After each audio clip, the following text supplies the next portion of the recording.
And we are live. So, welcome to Be Free Biennale 220, and welcome to our industry talk, Transmedia, Not All Paths Lead to Fame. In the next 45 minutes, we are going to discuss the chances and business models, but also the pitfalls of transmedia and the content industry. My name is Petra Fröhlich. I'm a journalist and I'm founder and editor-in-chief of Gameswirtschaft, a website focusing on the games industry in the German-speaking territories. It's kind of transmedia, but it's also on Twitter, Facebook, and on events like Be Free. So it's kind of transmedia.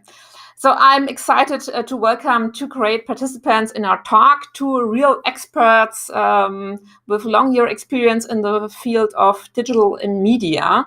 So first, in the right corner here, we have Professor Dr. Lisa Gotto. She does research and teaches at the university in lovely Vienna, Austria.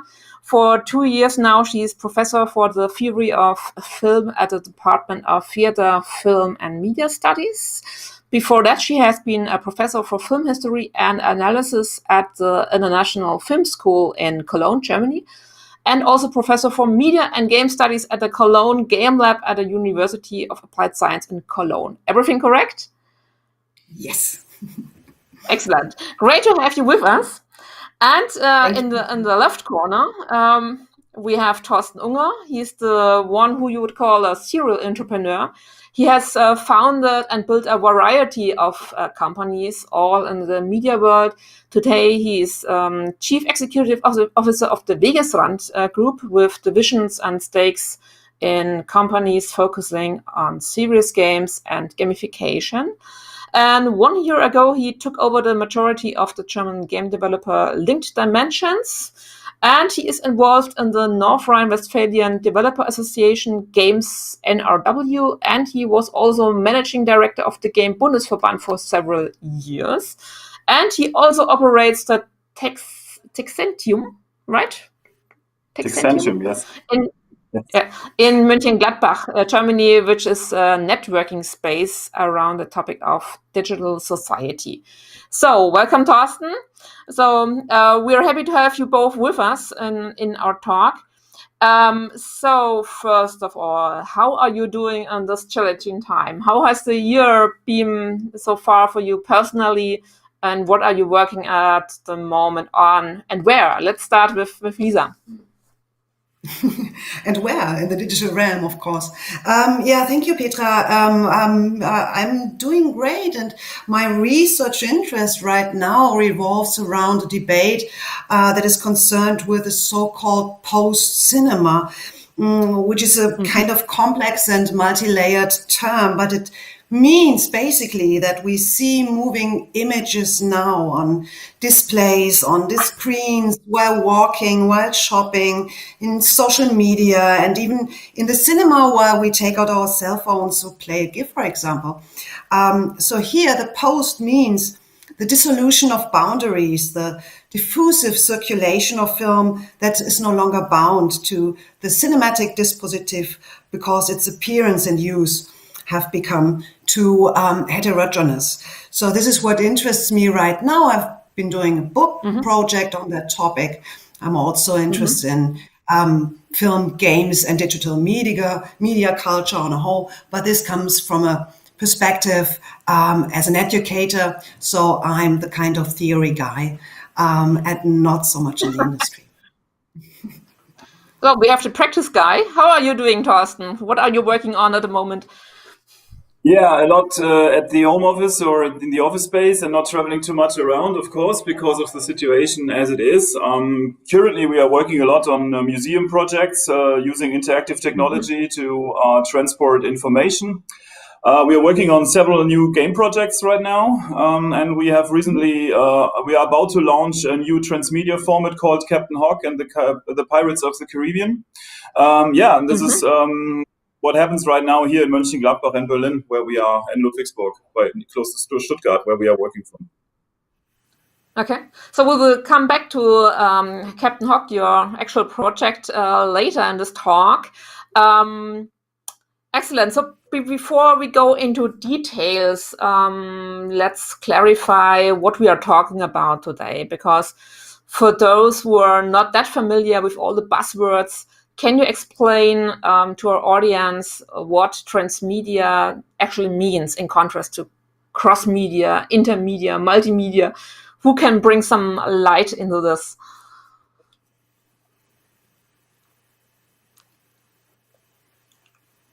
Can explain the differences between... I can, but I'm not the scientist, so maybe I'm not 100% right with that. So I can give you my point of view on that, and I think it's more or less the one Lisa will also agree on. If you talk about cross-media, it refers to communication. It's more or less coming from advertising, and it's about transporting one message over several kinds of media channels in order to get some return.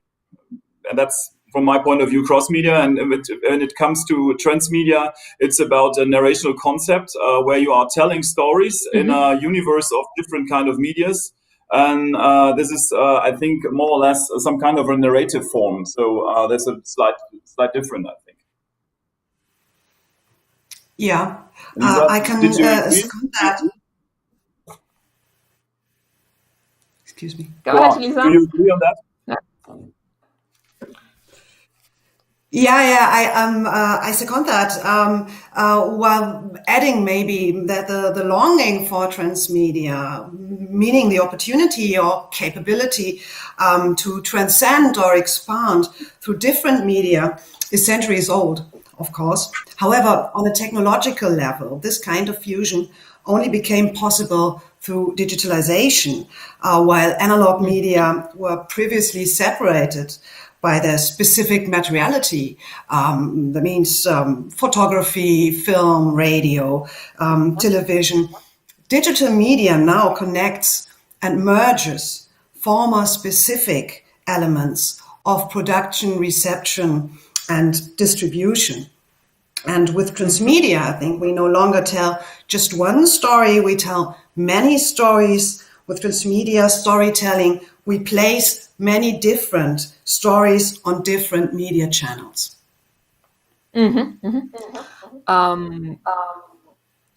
So our topic is not always lead to fame. Can you give us some prime examples of transmedia universes? Anybody knows what kind of content found indeed this way to fame? Are there some examples that come in mind when you think of transmedia, which is done great? Actually, the question is a little bit unspecific, because I look onto that from the perspective of, does the content exist before we thought of transmedia concepts, or was it created in the knowledge of that there is some kind of a transmedia universe around where you can set your stories in and tell these stories? So what is successful? If you look onto Lord of the Rings, I think this is a very, very great example of how you can develop a universe and you can put in stories, and these stories could work from different kind of perspectives. But of course, when Lord of the Rings as a book was originally written, Tolkien wasn't aware of that. Someday some people will develop games or audiobooks or even new stories out of this universe. So this is a little bit specific. It comes from the point of when was the material originally created. But maybe not only that, not a single author. I think that's not a single author's perspective. If you think, for example, of the superhero genre or the Marvel universe, that has always been ranging across many media, newspaper strips, comic books, radio shows, motion pictures, television shows, video games. So the superhero fiction, for example, is characterized by narrative extension right from the beginning, offering a variety of artistic intersections and numerous forms of productive exchange. So this doesn't have to be necessarily restricted or limited to a single author's perspective. I mean, it's kind of a broader artistic aesthetic extension. But think what are Star Wars was the one of the yep, first. trust me. I think Star Wars was one of the first brands or transmedia story worlds which were created in the knowing that, for example, there will be toys for that as well. So I just wanted to point out my example of a lot of the rings that of course this variety of media wasn't existing at that time when the book was written. And superheroes is of course a very good example how you can develop this kind of universes as well. Of course, sure. So at least Star Wars and a lot of the rings were built long before the word transmedia has been invented. So transmedia was obviously kind of a coincidence. And maybe George Lucas had kind of a strategy in the late 70s, and he anticipated what can be done in a galaxy far, far away. But I doubt he thought about it, that it could become $1 billion ecosystem. So do you have necessarily need a clear vision or strategy for doing transmedia right, or can it be kind of a coincidence as well? I think it could be both, actually. At Star Wars, the example is well known that he thought of having toys and stuff like that really early stage. So there were concepts of creating toys out of the main characters, really from not from real beginning, but he had the vision to create something like that, and he also had the vision to make more than one movie from the beginning. So that's what I heard. I think from Gunter Freiermuth from Game Lab made this example some years ago. So, but of course, nowadays I think if someone is sitting down and thinks of to create a new media, a new content, and it's he is thinking of it. He's planning it from more or less from the beginning. If it is possible to create more than one story out of something, because the media market is IP driven, and of course it is quite clever to think of, if you are Pixar, for example. Of course they are doing this kind of thoughts. How could we create more than one movie out of it? How could we create toys? How could we create books? How could we create video games and stuff like that? So I think nowadays for big media companies, this is part of the business in order to ensure ensure that their investment into a new brand is quite safe. So I think this is nowadays something a lot of people are thinking of. But what are the basic requirements for a universe or a story or content that is suitable for transmedia? What are absolutely must-haves? What have the good ones in common? What do they have to bring with?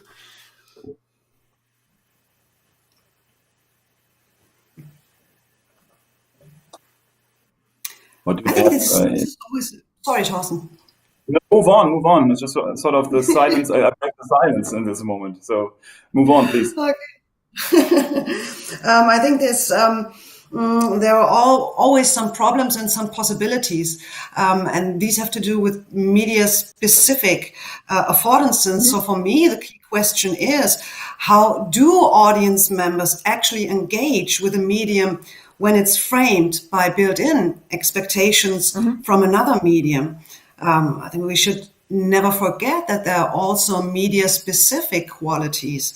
For example, in film, the dominant viewer function is interpretative, whereas in games, the dominant user function is configurative. So in film is always the question to detect what has not yet been seen, and in games it would be to detect what has not yet been acted out. So I think that always a question how to use and reflect on media-specific possibilities and affordances, and maybe also about their specific limitations. Why at all should I go for transmedia content? Why not just focus on the sole story that fits in a book or audiobook or movie or film? Why should I go for transmedia? Is it just a commercial aspect, Thorsten? It is definitely a commercial aspect, but of course, if you look onto story-driven worlds, it is of course interesting not only to tell one story, but tell a lot of stories. Once you created, for example, something like Harry Potter, it might make sense to tell more than one story because this verse is really suitable for more than one story. Of course, you have not everything is has the ability to be a background for a transmedia story world. It is not only commercial. Sometimes you have so many stories in your mind you want to tell. It would be false not only to tell one story. So it's a little bit complex. I think from the perspective of creating something like that, you have to keep in mind that these stories, of course, must be 100% correct if you put them in a row. So you can make a lot of mistakes by killing, for example, one protagonist or something like that. Of course, he must be dead in the other stories as well if it comes to if you put them onto a timeline. So this, yes, I think not everything should be told in a transmedia way, but you can do that. And if you do that, you have to keep in mind not to make faults. But of course, there's a lot of material around which is not suitable for this at all. So you need kind of a showrunner or kind of a creative team that oversees all the loose ends of the universe, that you make sure that no important hero is killed coincidentally, right? I think you need something like a Bible, what you can do and what you can do. It comes also how you create media. I think very interesting is what Lisa said, that media have specific possibilities. So you have to use the specific possibilities of a different kind of media formats as well. And of course, let's look onto people hunting of mistakes at the Star Wars series. It's very, very complicated to keep this all in mind. So you have to need a lot of space to put all these characters in relation somewhere, even if it's in your head or in your Bible or somewhere. But it's very important not to make mistakes. It has to be correct, of course, because if you're telling different stories out of one world, it must make sense, because the audience watching more than one of these media will find these mistakes. And of course, it is not very. It does represent also some kind of a quality if you are able to tell 20 stories out of one universe without any mistake, I think.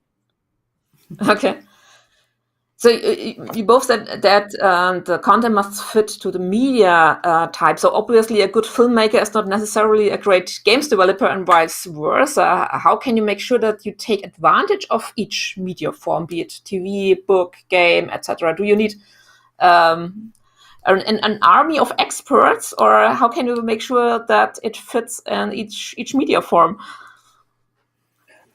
Actually, what we do here is we put different kind of authors in one room and they discuss.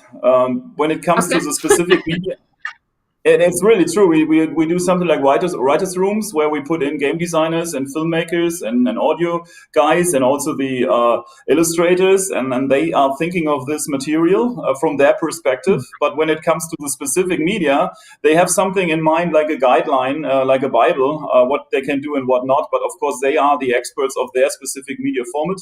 But of course, it's good to know how other people are thinking about that. So I think this is a mistake which was done in the 90s and the early 2000s, that you did games which campaign, for example, for movies, but these games were only made as a franchise or something, and the filmmakers were not involved in the process, not too much involved in the process, and so you find games which do not really be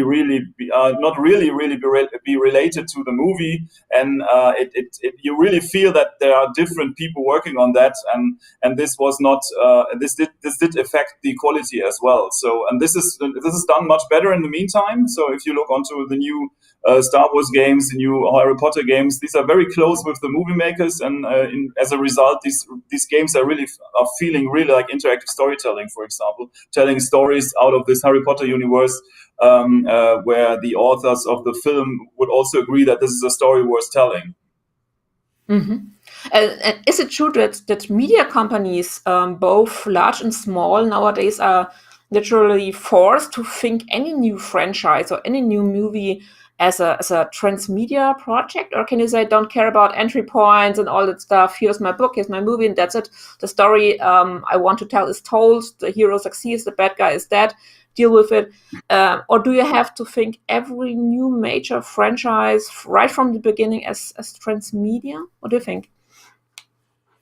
Actually, I don't think that a lot of material is able to be told in a transmedia way, and some things are even if you are thinking of the Titanic is sinking. You can tell about not too many stories about that. Maybe you can tell stories about how the Titanic came to this iceberg, but in the end, when it comes to the sinking of the ship, it is the sinking of the ship. So you can tell some perspectives out of that, but of course this is limited, and maybe it's not a very good idea to tell 10 stories about a sinking ship.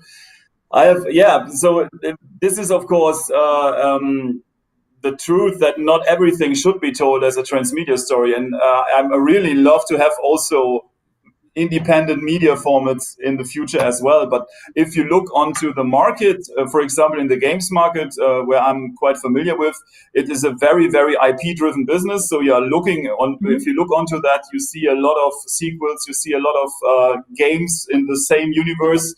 In the games market, for sure, everybody is searching for more and more stories to be told in the different kind of media formats in the games industry, such as mobile games, Switch, whatever, handheld gaming, mobile gaming, console gaming, PC gaming, whatever. So this is very in the games market. We have this telling more than one story out of one brand. This is very, very popular, of course, because of economic reasons. When it comes to the answer, do you have to tell every story in a transmedia way? Of course not. Okay. Still, I think we don't have these kind of closed container narratives anymore. They simply don't exist anymore. So from my perspective, I think what is needed is a kind of visual literacy for everyone who wants to tell a story. Know your medium. The better you know one medium, the better you understand the other. And the second point is that you have to know the rules to break them.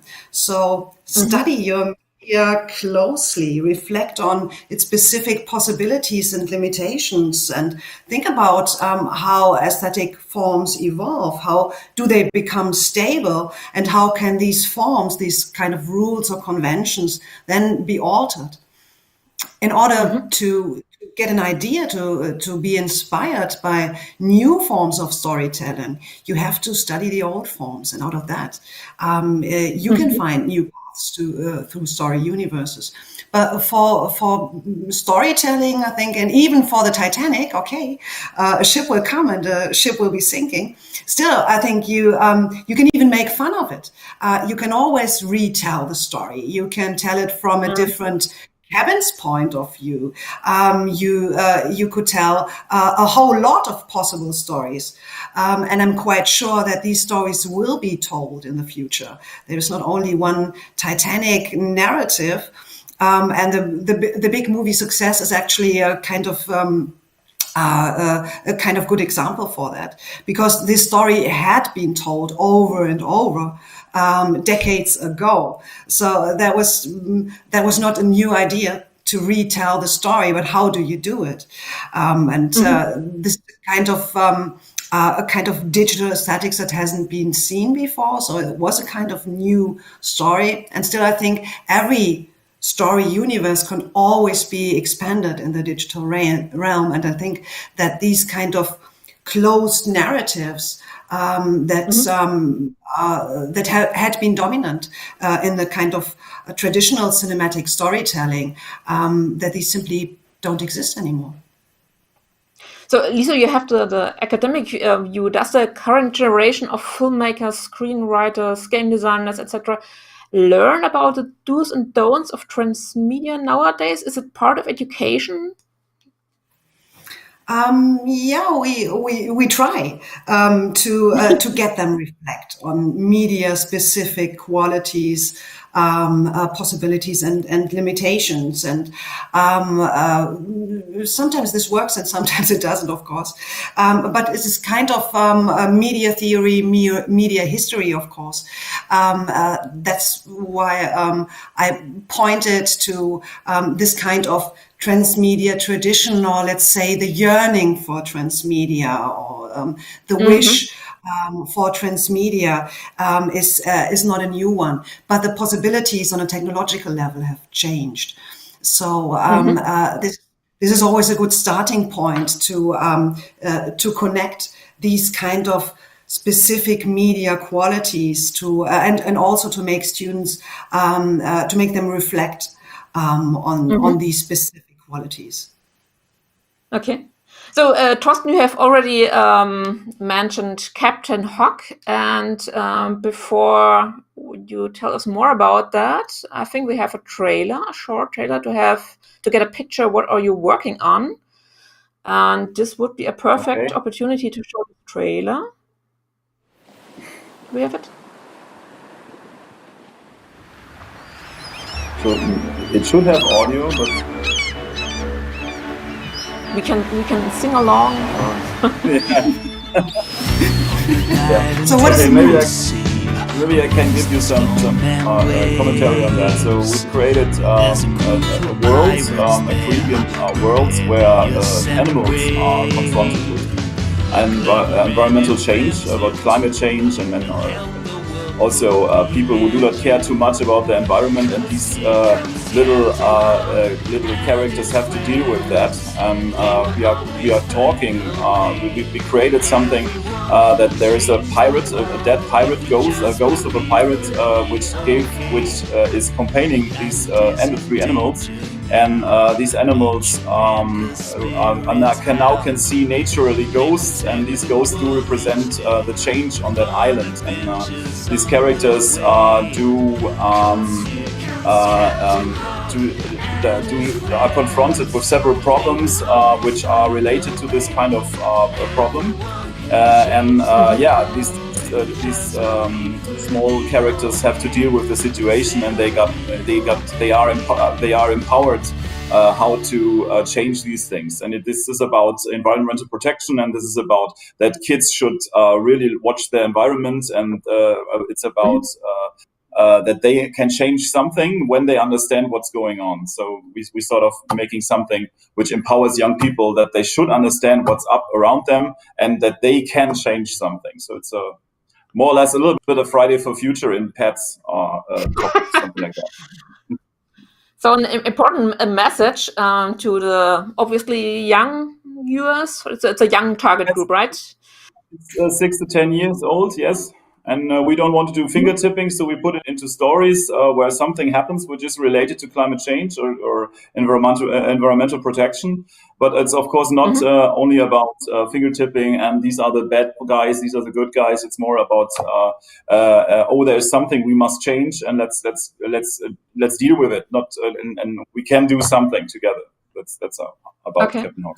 So I've seen you have introduced Captain Hook at the Frankfurt Book Fair recently. In what stage is the project at the moment, and what kind of channels do you want to? Yeah, actually, this is a some kind of a use case. We did exactly what I said before. We put various authors in one room and said to them, okay, we want to do something about this very important topic, and we want to explain it to children. And nowadays we have something like a Bible. It's we have concepts. We made concepts for several kind of medias, and we made tests. So we have some parts of a story. We have scripts for a TV series. We have a game concept. We have an audiobook concept. We have a book concept, and all these things were developed in parallel. So we thought of, okay, does this work? Can we create a world which is consistent in itself, and it comes from this world description where we put the stories in. That's the basic idea of how to create this kind of transmedia story world. So that's where we are right now. We are working on the first book, and we are working on an audiobook right now, and we are prototyping a game as well. Yeah, that's how far it is right now. Okay. And we are testing it all the time with little children. This is really the most funniest thing about it, because we have a target, something like a panel test of 20 young kids in this age. And these characters do exactly look like they are right now, because we got a lot of feedback. So we have 20 to 30 different kind of pics here and everything like that. So because the characters are the result of this process, actually, which made it really funny also to us, because maybe we had a different favorite how the pic should look like, but the kids decided how the pic looks like now. And they're still changing. Not the creative guys. The creative guys, of course, draw them, and then they listen to the children. We made some kind of audio interview, so they had audio recordings from the kids, how they explain what they want to do, and then we put it together in this writer's room, and then we change the character with these feedbacks, and then so it is some kind of an experiment. And the result looks, from my point of view, really okay, and it's fun to work in this kind of not fixed way, and we are developing it with this target group. So that's how it works. You said we did not sit down and said, okay, we want to do one game. We sit down together and sort of, okay, we create this world and we want to tell stories out of this world with the specific the specific character of each media, and this should work, but it should work also from the perspective of the universe itself. So that's how we are thinking on it. And you told that you put all the creative people in one room and waited till white smoke comes out. I'm sitting now. Exactly here where I'm sitting right now, we have something like a library with 1,500 books, something, and you can sit here with 6 to 8 people. We can write on the walls, and exactly here we put 5 to 6 creative people in the beginning, and then they started to work on that, and that's the result of it. We are working on it since a year or something, and we worked with the platform Pitch Your CIP from Frankfurt Book Fair and made a pitch on that 3 months ago, and now we have some people talking to us from different angles of the media industry, and we are also sourcing their feedback, and it's getting more and more closer to have really something like a Bible for this world of the pigs, the pets in the Caribbean Sea. So it's an evolving process. Okay. What kind of obstacles had you to move out of the way when you put all these people in one room and develop this story and this content? What challenges came across? Actually, you must know that we are invested into a games company. We have a company which is related to the movie industry. We are very, very a lot. We have some stakes in the education market, gamification, serious gaming. So we have this kind of disciplines in this company or in this subsidiaries. So these people know each other, and we put some other people. For example, Lukas Pilz, who recently won an award from the German Kinderakademie in Erfurt from the ZDF and R&D. He is a co-writer of the stuff. We have a lady which is engaged at Greenpeace. She put in a lot of efforts into having it as related to climate change, for example, as possible, as it makes sense or not. And so these are different people, and this very diverse team had to understand what the result should be. Of course, an author is looking onto his script, and an illustrator is looking onto his characters, and bringing them together. This was the mission we were going for, and are still going for. And this is really fun. But most of the people know each other for years because we're doing a lot of projects since 2001.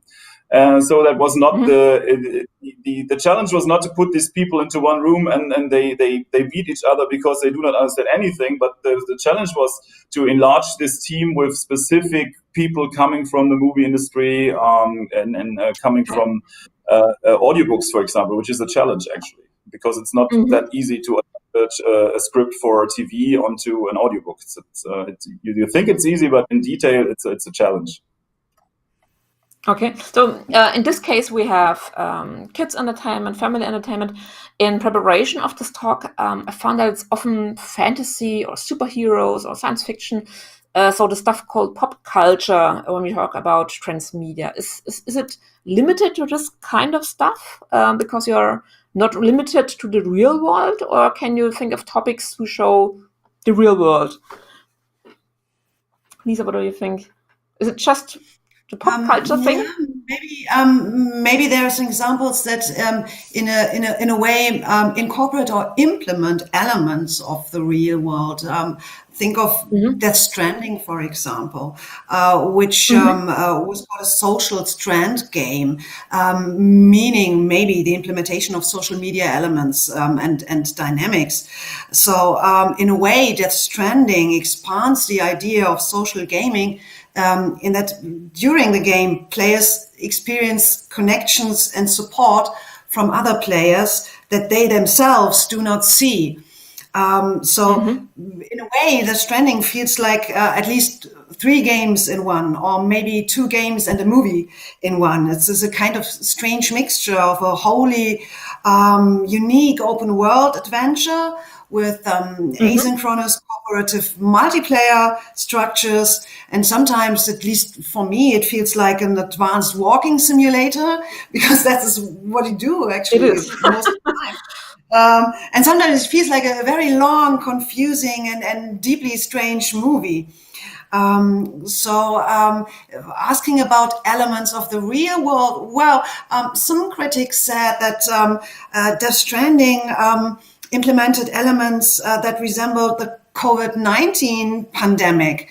Long before it came along.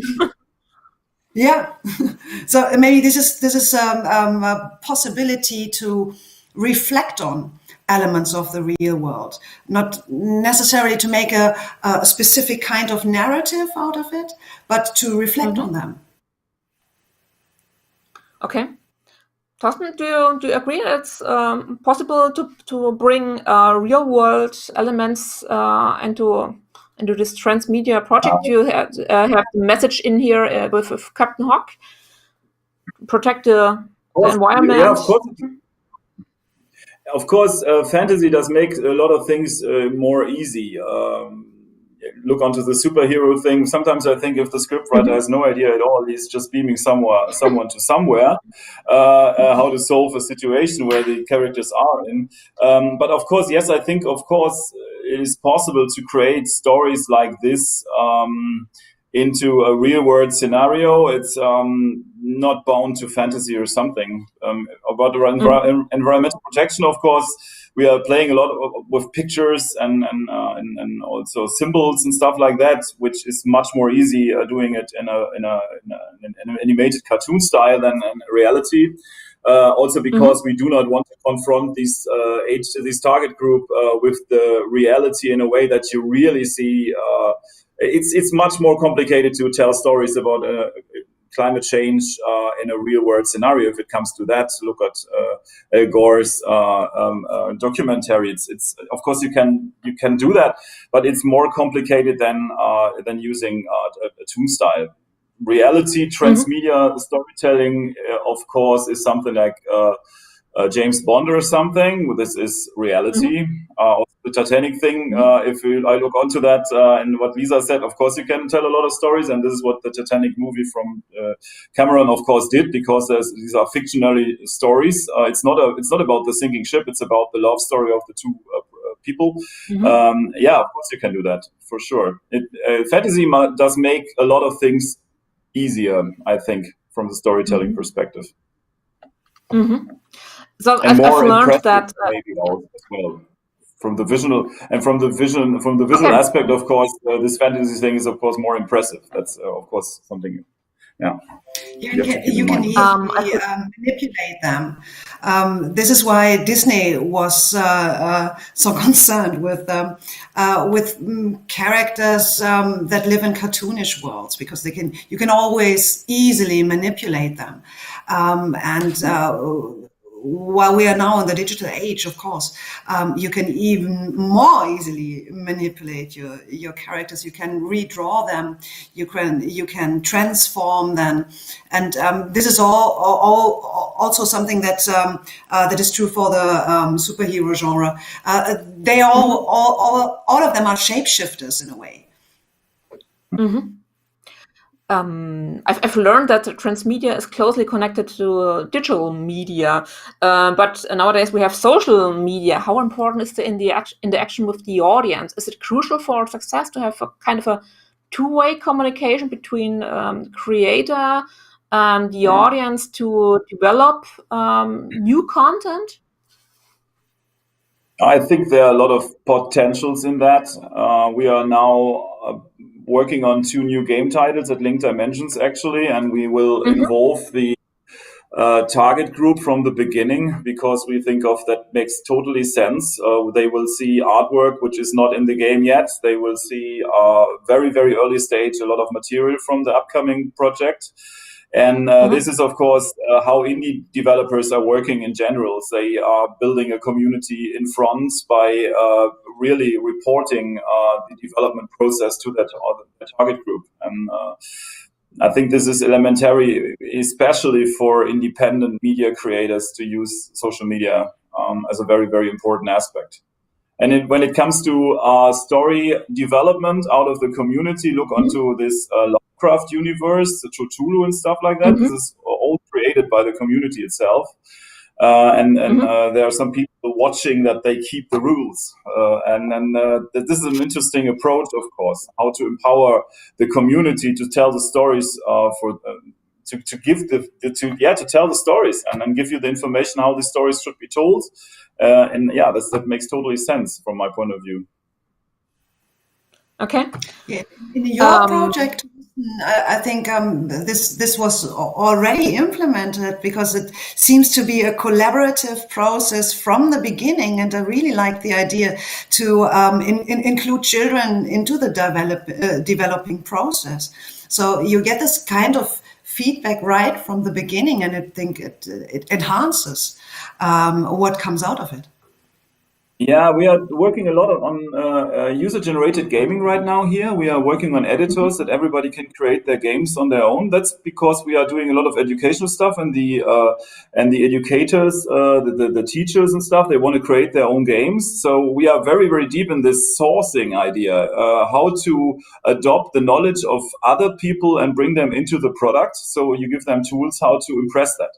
And I think technology will help us a lot, that people can tell their own stories and you can adopt them into your story world. So this is something, like Minecraft, my 8-year-old daughter is playing Minecraft, and she does it in a very creative way, and she's sharing her ideas with other 8-year-old girls. So it's very interesting if technology makes that possible.